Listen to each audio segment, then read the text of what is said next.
Welcome to From Stuck to Scaled, growth strategies for small and mid-sized businesses, your guide to navigating growth, transformation, and success in today's ever-changing business landscape. Each week, we'll dive into proven strategies, real-world case studies, and actionable insights designed to help small and mid-sized business owners scale smart, lead stronger, and grow faster. Let's get you unstuck and on the path to sustainable, scalable success. Now your host, Julio Gonzalez. Welcome back to From Stuck to Scaled. I am your host, Julio Gonzalez, and every week we explore practical strategies, leadership insights, and real-world tools to help small and mid-sized businesses break through barriers and grow with confidence. Today, we're stepping back into the future of work. Everyone's talking about AI, but our guest isn't just talking about chatbots. He's talking about fundamental business model transformation. If you're a professional who charges by the hour or relies on intellectual property, the game is changing. We're discussing why the billable hour is obsolete and what strategies you need to implement now to scale your value in an automated world. Joining us is Aaron Shechet, founder of Shechet AI, who builds custom AI agents and automation tools for professionals. Aaron is uniquely positioned to discuss this, having run his own law firm since 2008, serving as an expert witness and arguing before the California Supreme Court. A lawyer by training who now builds the tools that automate the practice of law, Aaron believes the professionals who thrive in the AI era will be those who customize their tools and know how to market what makes them different. So let's welcome Aaron to the show. Hey, Aaron, how's it going? Great. How are you? Doing great. I am so glad to have you on our show. I'm sure it's going to be an exciting episode. So tell our listeners a little bit about yourself, your business, and your evolution. Sure. Well, I was a practicing lawyer. My wife and I actually started our law firm right out of law school in 2008. Most of what we did was business litigation. We had a case go up to the California Supreme Court even, although early on we were very focused on more process efficiency, corporate formation, that sort of transactional work, a lot of drafting contracts, trademark registration. So our practice was very broad, but now I'm focused on building AI agents for professionals and their clients. So these are custom built, AI powered, you can think of them as mini apps, but they're specialty systems or expert systems that help professionals do work, get work, and keep work. And tell us a little bit about how you made that transition.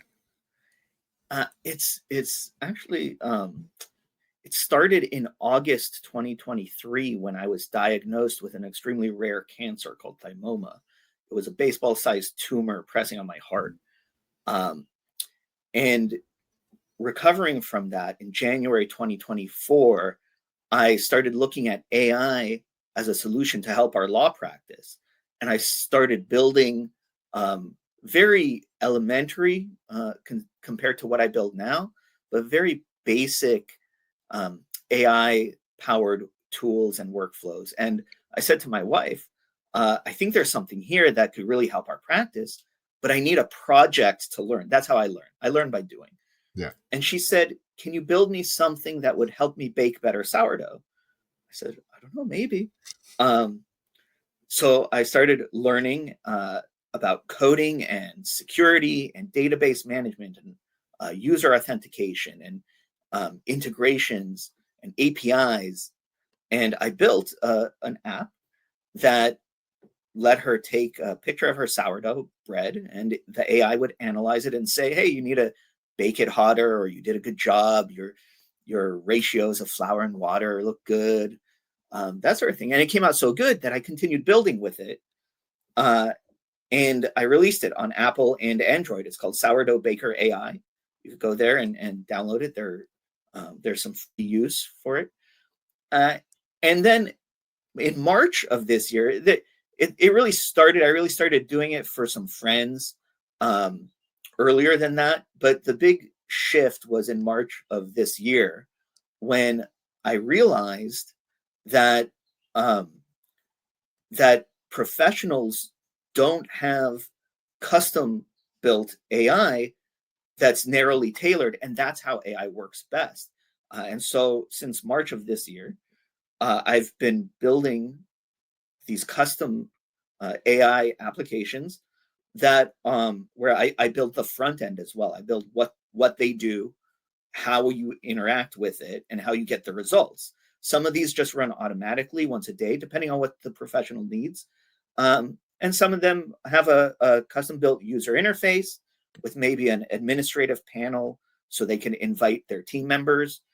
And they're all built to solve specific problems. So for lawyers, they might draft the pleading, the initial pleading, and fill out the PDFs or the forms that need to be filed with court. They might help organize exhibits. They might help with discovery. That's all on the legal side. But for accountants, they help. They'll do like a Google search and then analyze the data to help identify questionable credit card charges. We've all seen on our credit cards that we don't know what the charge is. So instead of spending 10 or 15 minutes trying to figure it out, accountants can now just paste it into this Google Chrome and Firefox extension that I've built, that does the Google search and analyzes the data for them. It's a very wide range of agents that I've built at this point, but they're all, the key point is that they're all custom built, so they'll be trained in the client's voice, and they fit the client's workflow, and then they're all self-hosted and built around security. My philosophy is that the only safe data is the data that doesn't exist, and so I try not to host any data. Once it's built, once the agent runs with whatever is needed from the client for the AI to analyze it, I don't save the data. I don't even save the logs beyond a couple of days just for troubleshooting, although I could set that to save it for no time at all.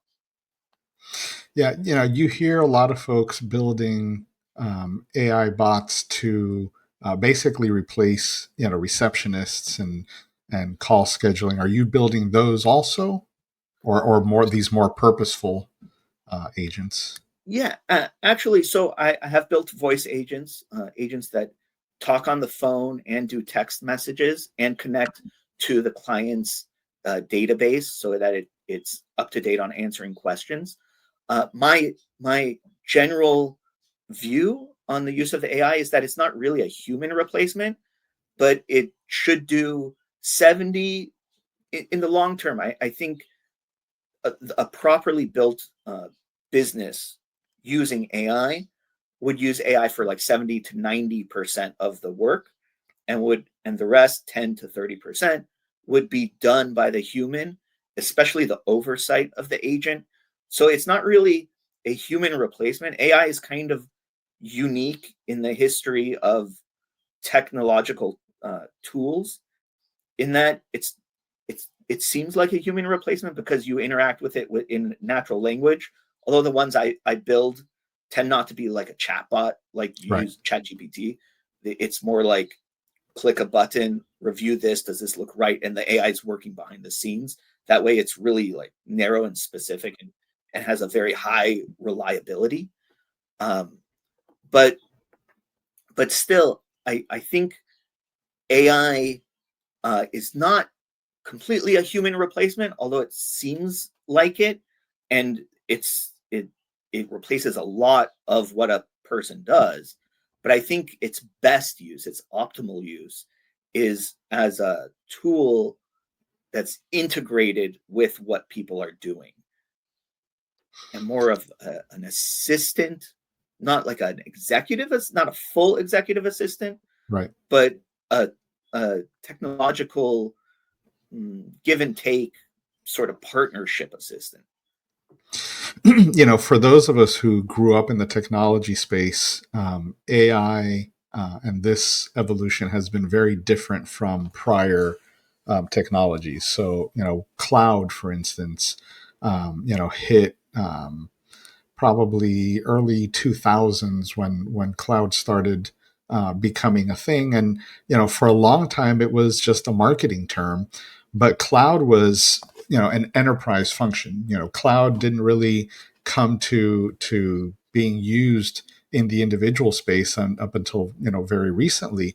But AI has just been, everywhere for everyone, enterprise and personal and small business. And a lot of small business owners don't know where to start, and they think, if I just turn a blind eye, I don't have to worry about it. When you're talking to some of your customers, what are some of these AI conversations like? Yeah, that's a good point. There are two main differences in this technological period or adoption stage than from previous ones. One, AI, the power of AI generally doubles in like 4 to 7 months instead of 18 to 24 months. So it's very rapid and it's exponential. So Mm-hmm. if you aren't keeping up with what it can do, then you're being doubly left behind, as opposed to previous adoption stages where you can adopt it slowly with smartphones or cloud or um, really anything. You could sort of adopt it at a casual pace, but AI changes so fast, and there's no better example perhaps than OpenAI, which just released Sora 2, which is their video generation tool, and it just released, and it's still early, so it's limited access. But if you go watch what Sora 2 can do, and there have been other video models that also are similar, but Sora 2 is even better. Um, it does not just image, video, video image, video visuals, but it also does the audio and synced with the lips.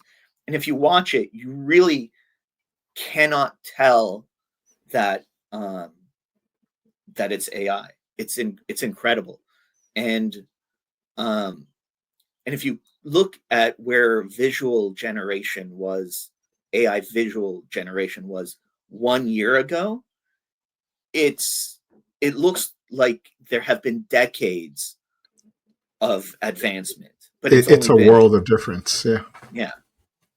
Yeah, I So remember that's, just a couple of years ago when that first image came up.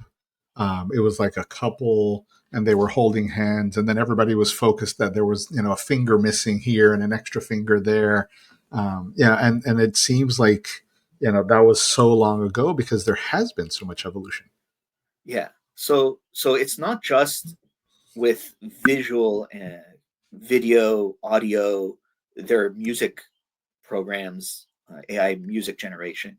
Um, but that quality improvement is across the board. It's with data analysis, um, text generation, the ability to reason. Um, AI is very good, although still it misses a human component. It misses Absolutely. the instinct. It misses the emotional intelligence. It misses the broad strategy vision, um, where people really excel. I assume that at some point AI will get there too in those areas, although I'm not sure, because um, if you ask a person to describe a bright sunny day, you have experienced not just descriptions of bright sunny days, but you've been outside, you've felt the wind on your face, and the heat of the sun, and you've experienced the feel of the grass and the ground on your feet. AI doesn't have that sensory input yet, so it so there's necessarily a data uh, a, a set of data missing from AI that people have, and so it can imitate a description of a bright sunny day, but it can't really feel a bright sunny day in the way that a person can. And I think that that sort of translation of data and experiences applies in even in a business or professional setting. That's what gives people a better ability to strategize, because people have experienced um, visual cues and that sort of instinctual emotion and how things go, a pattern recognition that that might not make sense based on just raw data that AI uses, Yeah, based you're on describing the humanness. yeah, exactly, and it's hard to describe, right? Yeah. Um, but that's something that AI is missing, and it's subtle, but it's there. Um, One of the things that computers have done, which I think is greatly improved upon and accelerated by AI, is the democratization of kind of everything, right? So now a small business doesn't need necessarily a marketing department, doesn't need necessarily a videographer, doesn't need necessarily a lot of things.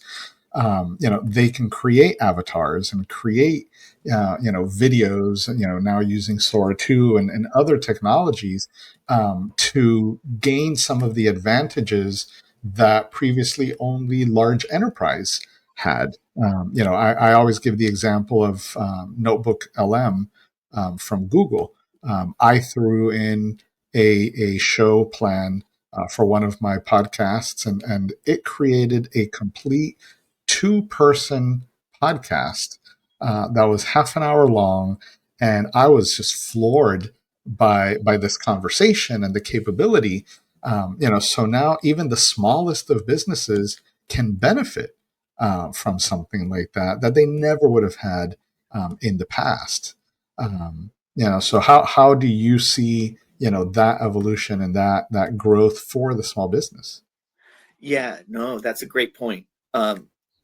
I think that and for my AI business, my target demographic are smaller professional firms. So solo firm up to maybe 30, maybe 50 people in the firm.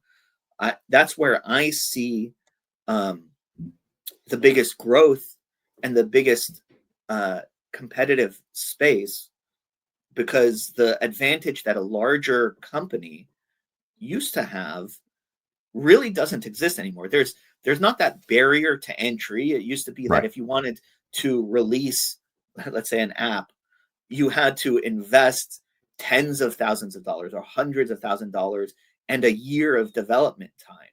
But now AI can do it for you. You still have to learn, especially, and there have been news articles about data breaches because people have vibe coded Yeah. apps, and the apps have taken off, but haven't they didn't do their own education about things like Firestore rules and authentication, and so their data was left wide open, Right. and it's caused big problems. But still, these things have been huge successes, meaning these vibe coded um, businesses uh, have seen large success with very minimal investment and tiny teams, solopreneurs, uh, or just tiny teams. And the traditional models across the board in any business, I think, um, they're they're kind of zombies. They're dying and they don't know it. And I think people really have to consider it. They have to use AI to understand the capabilities of AI, and then consider their own business strategies. And I think they should start right away because of that quick doubling time, and as you put it, the democratization of everything, of marketing, of legal work, of software development, of accounting.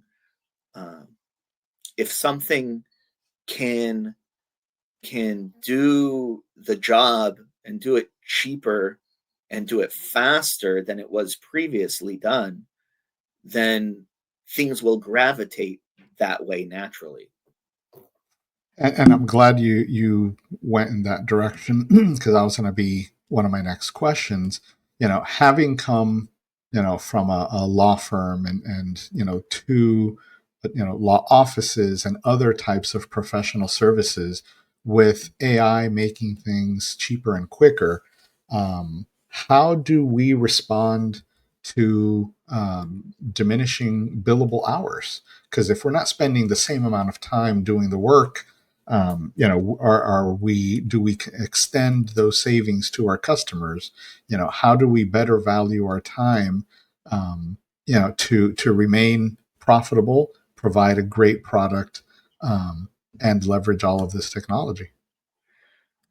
And that's what people need to consider is where is it going to shift? I don't think there's a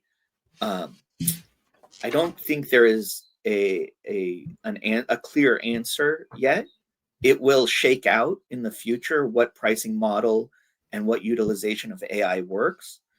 But I think the hourly rate doesn't work anymore. I know a lot of professionals, if they've been billing hourly traditionally, they've responded by using AI to save time and costs, and then raising their hourly rate, saying, well, if it takes me half the time, I need to make up for that.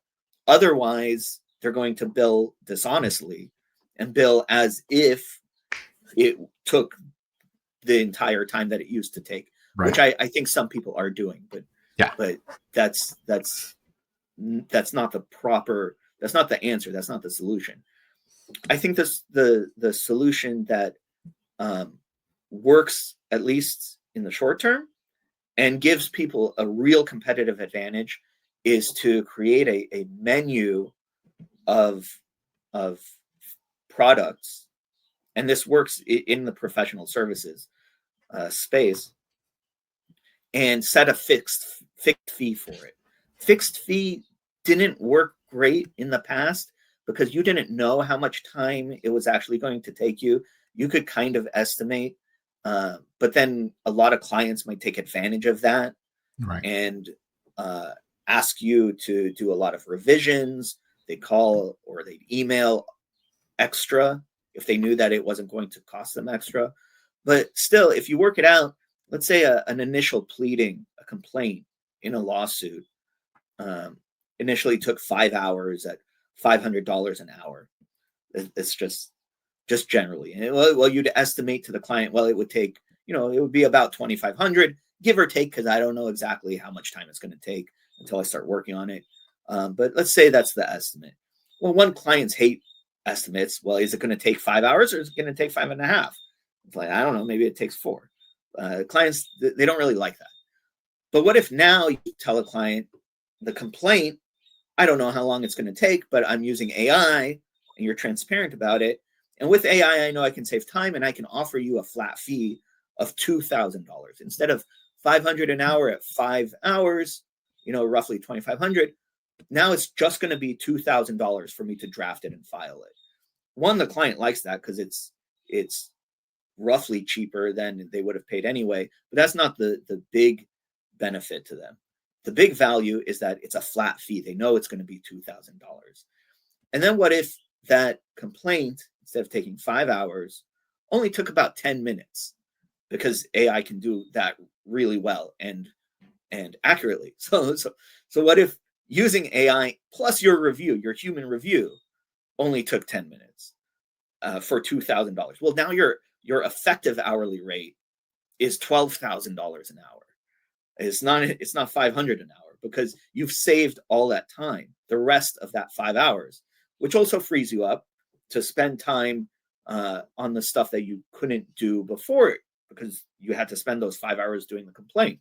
So strategizing, marketing, oversight, or just relaxing. I don't know what you want to do with the rest of your time, but changing your model to a flat fee or some sort of value-based billing, I think is going to be a huge competitive shift. And one thing you got to consider is people who are just entering the profession, whatever it is, coming out of law school or becoming accountants or insurance brokers, software developers. There are a lot of people graduating now with computer science degrees. They're going to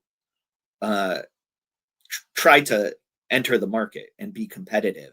And the quality of their work using AI is going to be better than and faster Absolutely. than someone with 30 years experience or 40 years experience who is not using AI.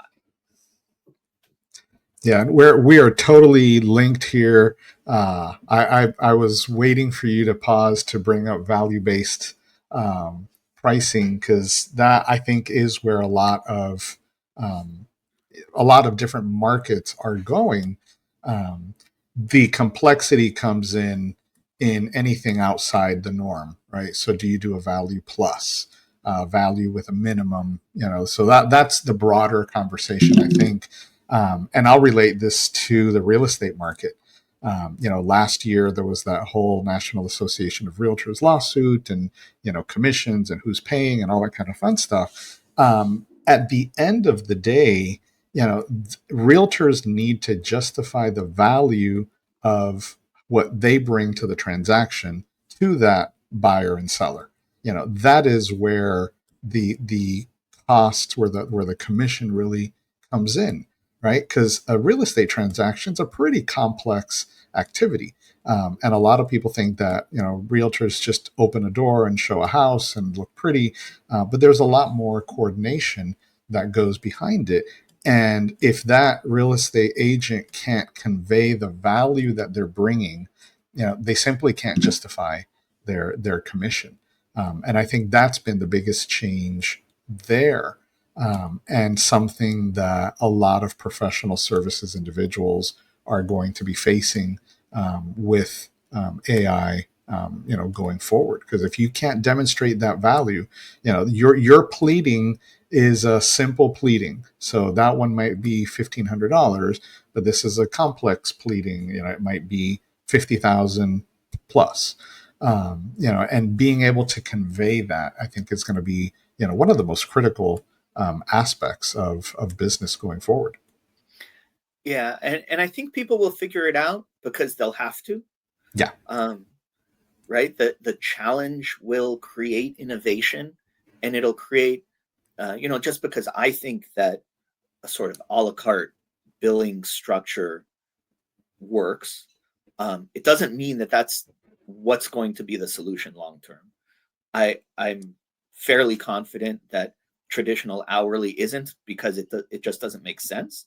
Yeah. But the solution might be something that hasn't been thought of yet, uh, and uh, and so I can think of some solutions, but someone else is going to think of a better solution to the problem of what what does business look like using AI? What's the optimal use of AI, and what's the optimal billing strategy for it? Is that billing strategy and that use similar across industries? And I think you'll see that. So someone in law or accounting will come up with something unique, and they'll gain a market edge, and people will learn about it, and then they'll try to adopt that to their own industry. And I think we've seen that in the past with different professions using the term retainer and charging like a flat upfront Yeah. monthly fee, right? That originated in law, and people are like, oh, that's kind of an interesting way of doing things, so let's adopt that to our profession. And it took root in their profession, even though technically an advanced fee retainer is different than how a lot of professions use the term, but those are just different industry norms. But you see that where one industry solves the problem, and then other industries adopt it, or Is it going to be that every industry comes up with their own unique solution, or maybe their own unique angle to their business model? But I think it's going to, I think it's a challenge. I think it's a challenge that there's going to be a transitional period, but that that difficulty is going to lead to innovation. To get a little bit more tactical, I mentioned earlier about small business owners kind of turning a blind eye to AI. One of the messages that I always share is your employees are already using AI, so you need to do something about it. Because if you're in an industry where you're dealing with customer data, chances are your customer data is being used to train ChatGPT or Gemini, without you realizing it. But what do you tell some of your customers around strategizing around AI, and what can you recommend to a business that maybe isn't thinking AI that could leverage one of your bots for greater success? Well, it is something that people have to, employers have to know, is that if your employees are running around using ChatGPT to answer questions and posting personally identifiable information into it, it's not protected. And there are a lot of conversations around that. So and there's a lot of ground to cover. There legal MCLE, continuing education videos. That's one of the biggest topics right now, right? Is, are you breaching confidentiality? Those sorts of things. But if you use a developer or a professional AI program that's using a developer access to these bots or to the AI brain behind the scenes, whether it's OpenAI or Gemini or Claude, then that information doesn't get used to train the models in the future. The companies tend to save information only for about 30 days instead of using it to train the model. So already there's some protection there. If you're in a highly regulated industry and very concerned, there are even ways to that someone can build for you a self-hosted AI model where it's completely controlled by that developer and not even going to OpenAI or Microsoft or Google or Anthropic or X, whatever brain LLM is being used for the product. But every AI product needs to use AI in some form, and most of them are just built on top of a well-developed LLM like OpenAI, and that's fine. But you need to understand how your data is used and what the flow of data is, and you have to assume that your employees are going to use it in some way, just because it makes their life easier. Absolutely. So you want to figure out, one, how are they using it, because that identifies their need, and then find the solution, find the product that fits that need and also fits your concerns as a business of maintaining confidentiality, maintaining trade secrets, especially trade secrets, and integrating with the workflows that your employees are stumbling upon and are using, that that might not be a formal like process that's written down, but still exists because they're developing habits. So we're at 35 minutes now. Anything specific you want to cover before we start wrapping?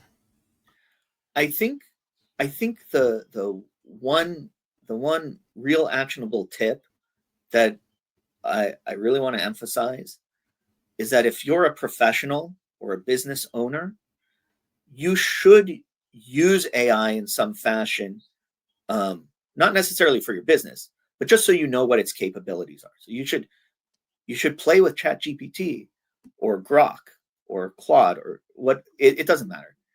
All right, But let me come back and ask the question, so okay. you're not repeating yourself. So, Aaron, as you know, no one leaves the podcast without providing some actionable tips to our listeners that they can implement, hopefully today, to improve their business. So, what can you tell our listeners around AI bots and everything that we've talked about? I think I have two actionable tips. One is, if you're a professional or a business owner, you should use AI, not necessarily for your business, but you need to understand its capabilities and where it's heading. So play with ChatGPT. Ask it, to help you schedule travel plans or to help create recipes or anything. Not just OpenAI, but play with Gemini or Claude or Grok, any of the major ones. Just use it, and use it in ways that you're testing it, so that you're learning what it really can do. For instance, I was curious about how well it can basically do OCR. Like can it understand my writing? And my cursive is horrible. And I took a photo, and this was with OpenAI's product, so ChatGPT. I wrote something on a piece of paper in cursive. I took a photo of it and I asked ChatGPT to read it, and it did, and it got it right. It was incredible because I could barely read it. Another scary example, very scary example, is that you can play with today. Put your hands on your keyboard and then shift your hands over and then type out a sentence. So you're not using the actual keys to type it. It's gonna show up as gibberish, but you'll have shifted over just a little bit. And tell a GPT, say, like, can you understand this? Write that in English, but then type something Right.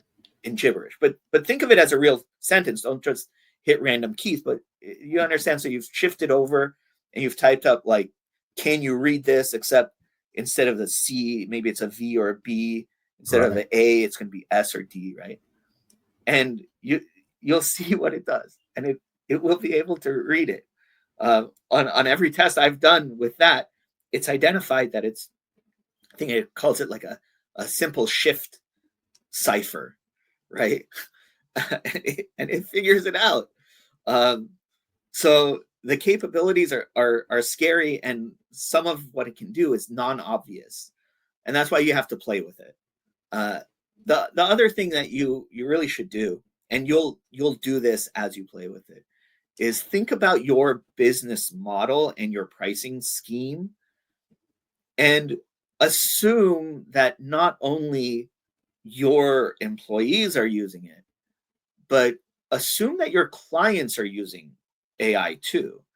And if your clients are using it and looking for solutions that are cheaper or better or more convenient than what you're providing, they're going to gravitate that way.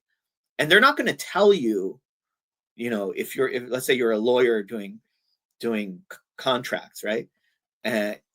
Your clients are not going to call you up and say, oh, by the way, I've been using ChatGPT for contracts. Instead, they're just going to be drafting their own contracts, and they're not going to call you to do the work. So you're going to see your revenue flatline or fall, and you're going to naturally blame the economy or whatever. But what's really happened is your clients have replaced that sector of work quietly because you can't read their mind. So you need to think about your business model and your pricing structure and your product. What are you really providing to your clients? And just you don't need to solve that problem. You don't need to have exactly like a new shift, a new business in mind, but you need to think about it. Yeah, there's so much to process there, Aaron. The whole AI space um, is something that is going to be impacting all of our businesses, all of our lives. I really appreciate you challenging us to rethink AI a little bit, and really how that gets to the foundation of professional work. AI is, provides a true opportunity for all businesses to scale and for founders to stop trading time for money. So I think there's a lot more to unpack there, and for our listeners to really process. So if you listen today, your first step is simple: audit your time and start thinking about how you can use AI, what your business is doing with AI, and don't be stuck in doing yesterday's work. A huge thank you to Aaron for sharing his thoughts, telling us about his business, giving us some suggestions. And I will see you next time on From Stuck to Scaled. Thank you so much. You've been listening to From Stuck to Scaled, growth strategies for small and mid-sized businesses, produced by Optocution LLC. For more information, tools, and resources, check out our website www.redefinepossible.co/podcast.